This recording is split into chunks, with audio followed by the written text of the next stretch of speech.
বাংলাদেশের সঙ্গীতাঙ্গনের এক উজ্জ্বল নক্ষত্র, জনপ্রিয় গায়ক, সুরকার, সঙ্গীত পরিচালক হাবিব ওয়াহিদ। আজ সে গুণী শিল্পীর জন্মদিন।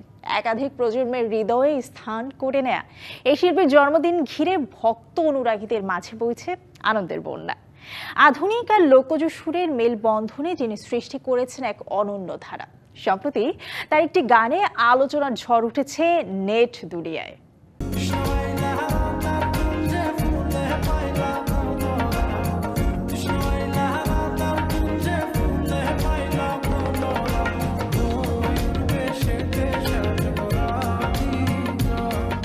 2003 সালে কৃষ্ণ অ্যালবামের মাধ্যমে বাংলা গানের নতুন ধারার সূচনা করেন হাবিব ওয়াহিদ। পাশ্চাত্য সাউন্ডের সঙ্গে দেশীয় সুরের মিশ্রণে তার গাওয়া ও তৈরি গানগুলো রাতারাতি তরুণ সমাজের মনে জায়গা করে নেয়। তারপর থেকে একের পর এক জনপ্রিয় গান দিয়ে জয় করে নিয়েছেন কোটি ভক্তের মন।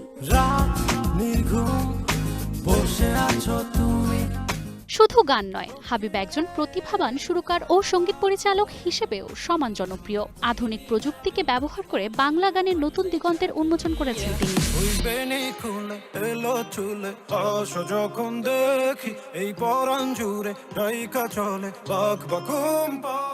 যুগের সাথে তাল মিলিয়ে কাজ করাই তার স্বভাব। তিনি প্রতিনিয়ত নিজেকে নতুনভাবে উপস্থাপন করে ভক্তদের চমকে দেন। ফিউশন, ইডিএম, অ্যারাবিক টাচ, নানান ঘরানার সঙ্গীত নিয়ে এক্সপেরিমেন্টাল কাজ করে বাংলা গানে এনেছেন বৈচিত্র্য।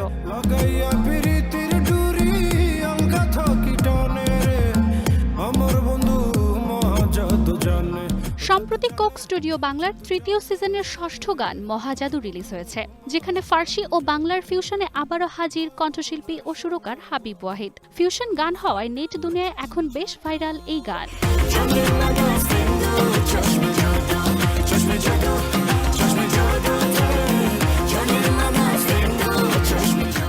তার প্রতিটি গানেই থাকে সুরের নতুন চমক, কথার গভীরতা আর গায়কির অভিনবত্ব, যা সহজেই মন ছুঁয়ে যায় হাজারো দর্শক হৃদয়ে। প্রজন্মের পর প্রজন্ম তার গানে কখনো আবেগ আপ্লুত হয়, আবার কখনো পড়ে প্রেমে।